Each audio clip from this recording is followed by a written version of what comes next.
Me people, I've been watching the propaganda being pushed across Africa to separate South Africa from the rest of the continent. And honestly, I don't understand why more people are not speaking about this, right? As a foreigner who has lived in South Africa for 17 years, I believe that I'm qualified to speak on this issue, right? And I suspect that many foreigners will also agree with me on this one. Yes, things are tense today, right? Yes, there are serious problems here, but it was not always like this, right? Let me tell you a story. Growing up in Zimbabwe, many of our mothers were cross-border traders. They traveled here to South Africa to buy and sell goods, right? Before many of us ever set our foot here, right? If you're Zimbabwean, you know exactly what I'm talking about here, right?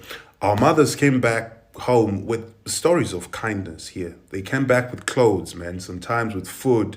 Some South Africans even offered money, simply wanting to help, all right?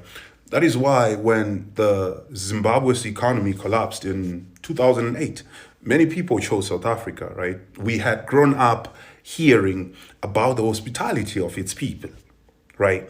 And when we arrived here, South Africans didn't disappoint me, people. We lived together here. We worked together. We built together. Just before the World Cup, I still remember, we were one people. But then something began to change, right? Life became harder here. The economy slowed down. The jobs also started to become scarce around here. At the same time, more and more people kept coming, right? Arriving from across the continent. South Africans, they started raising concerns about this. They were asking whether the country could sustain the pressure, whether there was an imbalance, like developing, between economic opportunity and the number of people that are depending on it, right? Which is normal. Whether one agreed with those concerns or not, they were being raised, right? And what happened? Silence. The political class ignored the conversation.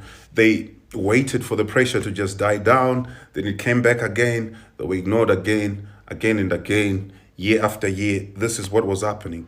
Meanwhile, unemployment, it continued to rise. The economy also stopped growing. Everyone knows this. Then, frustration, it continued to rise. That's what you would expect, right? Now we have reached a point where the issue can no longer be ignored. What we've been sweeping under the carpet for years now, we can't ignore it anymore now. The carpet has become lumpy. It's causing people to fall, right? So we are now forced to confront what should have been addressed a long time ago. And the truth is, it's not good, my people. It's not looking good. This is why I get frustrated when I see Africans looking at South Africa and reducing everything happening here just as, South Africans are xenophobic, and that's it. That's not analysis, my people. That's intellectual laziness.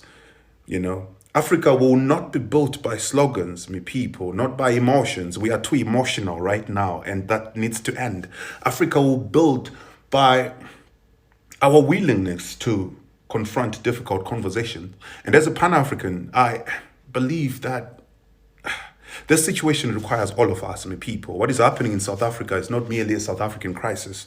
And I keep talking about this. It is a regional crisis, right? And when you consider migration pressures, there is unemployment, government failures, economic instability, the conflicts that are going on across the continent, you quickly see that it's a continental issue now.